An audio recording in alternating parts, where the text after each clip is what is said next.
Yo Matchmaker PH, Johnny Fury ang papa nga po ni Tyson Fury, the Gypsy King, ay dito nga po ay nanganganib nga po na balikan nung kanyang ginawang paninindak at pag-headbutt sa Team Usyk. Dito nga po ay grabe, maalala natin mga ka-matchmaker ang komprontasyon at nagdawala nga po itong si Daddy Fury at binangga na lang ng paturo itong Usyk team na walang kamalay-malay. Kaya naman dito mga ka-matchmaker ay speculation nga po ng mga tao na kailangang kasuhan itong bagitong tao na ito, si Johnny Fury. Pero nagsalita na nga po ang hinedbat at imbis na magalit at mag-take advantage ay ang sinabi lang niya, nag-aalala siya kay Johnny Fury sapagkat dumugo nga po at matanda na. Siya pa ang nag-alala sa liit niyang yan. At dito nga po ay wala siyang gagawing aksyon.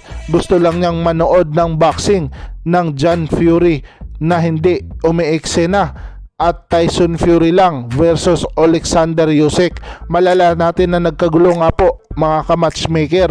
Si Johnny Fury nga po ang sumugod sa lahat ng Team Usyk para ipagtabuyan. At dito nga po ay pinigilan siya ng mga gwardya nito at dito na nagsimula ang gulo mga ka-matchmaker. Dito nga po ay paalis na sila Johnny Fury nung makita niya itong binata na ito at hinedbat na lang. Samantala, Ryan King Garcia nagpost nga po sa kanyang social media at nagpasalamat nga po kay Turki Alasek na ininbitahan siya para pumunta sa Saudi at manood ng laban ng undisputed fight versus Usyk at Tyson. Dito nga po ay pabor nga po siya kay Tyson Fury na mananalo sapagkat sa kanyang footwork at sa mga long jabs nito. Kaya naman maganda ito. Samantala, trainer ni Tyson Fury, sinabi nga po ni Sugar na knockout ang kalalabasan ng laban nila ni Alexander Usyk. Dito nga po mapapansin natin na sobrang nipis talaga ng pangangatawan ni Tyson Fury. Grabe nga po, pinagandaan talaga ni Gypsy King ang galawan para kay Alexander Usyk. At dito nga po ay magiging undisputed ang isa sa kanila kung sino ang mananalo. Mapapansin natin na grabe talaga ang kanyang transportation.